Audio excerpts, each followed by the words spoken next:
नमस्कार। तो आज हम करेंगे डीपीपी ऑफ वुड्स रिएक्शन। ठीक है, तो हाई स्कोरिंग होता है वुड्स का। जब भी क्वेश्चन आता है तो उसको करने की प्रोबेबिलिटी बहुत हाई होती है। आप वो क्वेश्चन परफेक्टली कर सकते हो और आपने अगर इसका थ्योरी लेक्चर पूरा अच्छे से अटेंड कर लिया हो तो अब आपको ये डीपीपी करनी है। ठीक है, चलो। तो वुड्स रिएक्शन में आपको प्रोडक्ट बताना है, तो मैं स्क्रीन चेंज करूँगा, 5 सेकेंड का टाइम दूंगा आपको, तो आप आराम से देख के सॉल्व कर लो।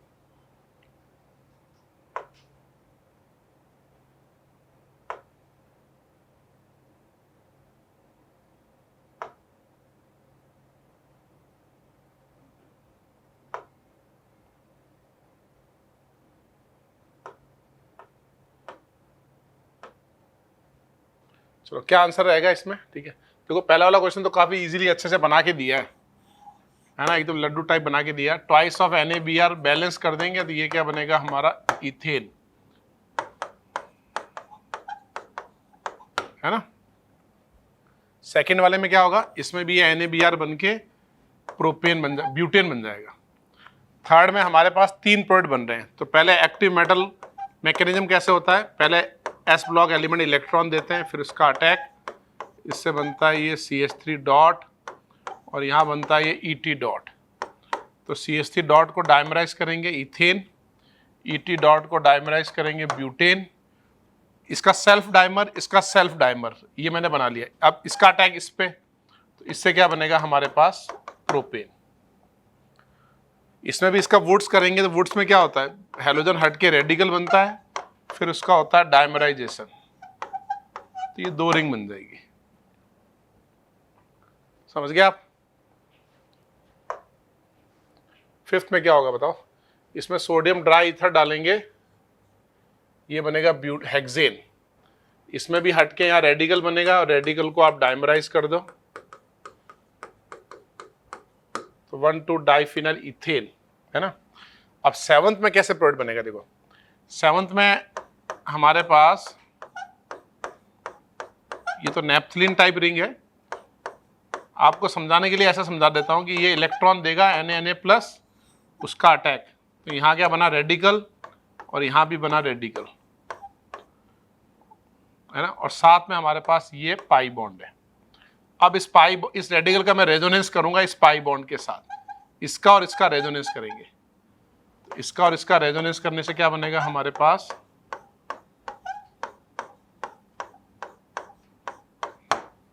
इसका रेजोनेंस हुआ तो ये बना रेडिकल, रेडिकल यहाँ पे, और फिर ये रेडिकल और ये रेडिकल ने पाई बॉन्ड बना दिया। बेसिकली मैंने रेडिकल बना के रेजोनेंस कर दिया, ये बना। अब इसको और बेटर बनाने के लिए ये डीलोकलाइज हो रहा है ना, यहाँ भी रिंग, यहाँ भी रिंग और यहाँ भी रिंग, ये बन जाएगा। समझ गए आप? 8th में 2 प्रोडक्ट बन रहे हैं। 2 कैसे बनेंगे भाई, ये Br हटा के रेडिकल बना लें हम, ये 5 मतलब फिनाइल ग्रुप लगाए कोई, है ना। अब देखो हम इंट्रामोलिकुलर रिएक्शन नहीं कर सकते। इंट्रामोलिकुलर रिएक्शन करने के लिए आप बेंजीन के 3 कार्बन यूज नहीं कर सकते, जैसे ये और ये ऐसे बॉन्ड नहीं बनेगा, है ना। ये sp2 प्लेनर है ना, तो ये ऐसे बॉन्ड फॉर्मेशन नहीं कर सकते। बेंजीन में बॉन्ड फॉर्मेशन कब होगा, उसके आप 2 कार्बन यूज कर सकते हो, वो भी कौन से, एडजेसेंट, यानी 1,3 यूज नहीं कर सकते, 1,2 यूज कर सकते हो। ये बात समझ में आई? ऐसे 1,3 1,4 पे ऐसे बॉन्ड नहीं बनेगा, अनस्टेबल बनेगा। ठीक है, तो अब पूछा है 2 प्रोडक्ट बनाओ तो कैसे बनाओ, तो इसका मतलब इंट्रामोलिकुलर रिएक्शन पॉसिबल नहीं है। अब क्या करेंगे, इंटर, तो मैं इसकी इंटरमोलिकुलर रिएक्शन कर लेता हूं। ये रेडिकल रेडिकल 1,3 पे बनाया ना, ऐसे यहां पे 1 और 3,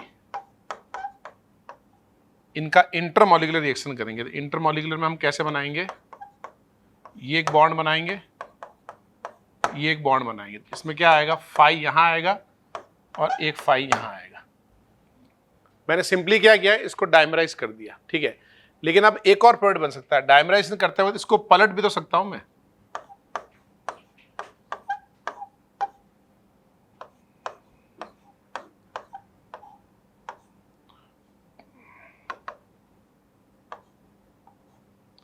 पलटने का मतलब ये फाई यहाँ है और ये फाई यहाँ है, फिर ये CH2 और ये CH2 सिग्मा बॉन्ड बनाएंगे, ये CH2 सिग्मा बॉन्ड बनाएंगे।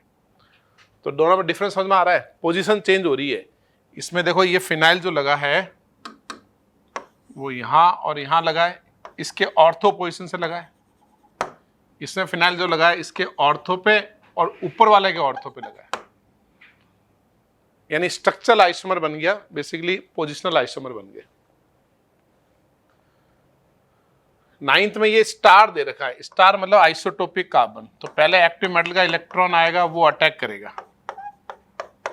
इससे क्या बनेगा बताओ, इससे बनेगा CH2 डॉट स्टार, इसका करेंगे resonance,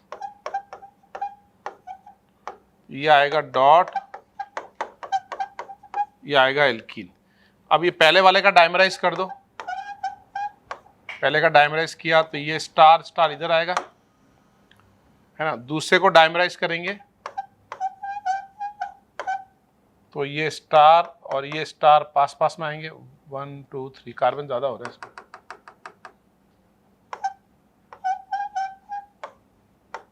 star carbon star carbon. तीसरा क्या होगा, इस रेडिकल का अटैक इस पे कर दें,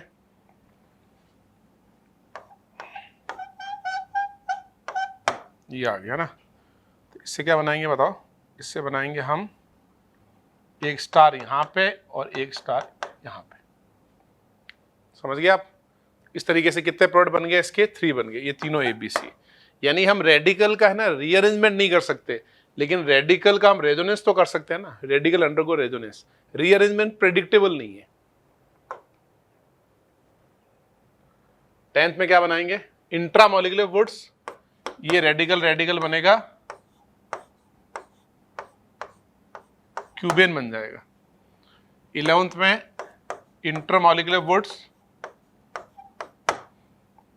12th में देखो मैंने कहा था बेंजीन में आप 1 और ऐसे ये 1,4 पोजीशन वाले कार्बन के बॉन्ड यूज नहीं कर सकते, लेकिन ये तो साइक्लोहेक्सेन है, साइक्लोहेक्सेन ऐसे बोट फॉर्म में आगे रिएक्शन कर सकता है ना, तो इसमें इंट्रामोलिकुलर रिएक्शन पॉसिबल है। तो ये रेडिकल और ये यहां बनाएगा बाईसाइक्लो कंपाउंड। कैसे बनाया, ये रेडिकल बना, ये रेडिकल बना, इसने यहां बॉन्ड बना लिया ऐसे ना, मतलब वो अलग कन्फर्मर, बोट नहीं बोलेंगे, कन्फर्मर बन के रिएक्शन कर लेगा। ये हमारा रेट्रोसिंथेसिस है। तो बताओ ब्यूटेन बनाना है वुड से, तो आप क्या करोगे, ब्यूटेन है इसको कट कर लो, 2 ऑप्शन है, प्रोपाइल क्लोराइड, इथाइल क्लोराइड, या ले सकते हैं मिथाइल एंड ब्यूटाइल, 2 ऑप्शन है ना। नहीं सॉरी, ये तो पेंटेन का बता दिया मैंने आपको, ये जो बताया मैंने ये आपको पेंटेन का बताया, ये पेंटेन है। ब्यूटेन में तो क्या होगा, 4 कार्बन और रिवर्स जाएंगे तो किससे बन जाएगा, इथाइल क्लोराइड से। प्रोपेन बनाना है हमको, ये बॉन्ड कट करेंगे और यहां हेलोजन, यहां हेलोजन, तो क्या क्या बनाएंगे बताओ, ये हेलाइड, ये हेलाइड, 2 बन जाएगा। समझे आप। इसके अलावा वुड्स रिएक्शन का मैंने जो पूरा लेक्चर लिया है उसमें भी एक क्विज है लास्ट में, वो क्विज भी आप अटेम्प्ट कर सकते हो। तो वो लेक्चर अगर आपने पूरा अटेंड कर लिया है, उसमें एक क्विज भी है, वो भी अटेम्प्ट कर लिया है, और उसको पूरा करने के बाद ये DVP कर लो, ताकि आपका वुड्स का जो है ना पूरी प्रैक्टिस अच्छे से हो जाएगी। जब भी क्वेश्चन आएगा वुड्स का, उसके होने की प्रोबेबिलिटी आपकी 100% होगी। मिलते हैं फिर आगे। हाँ, चैनल सब्सक्राइब करना है, दूसरों को बताना भी जरूर है। जय हिंद, जय भारत।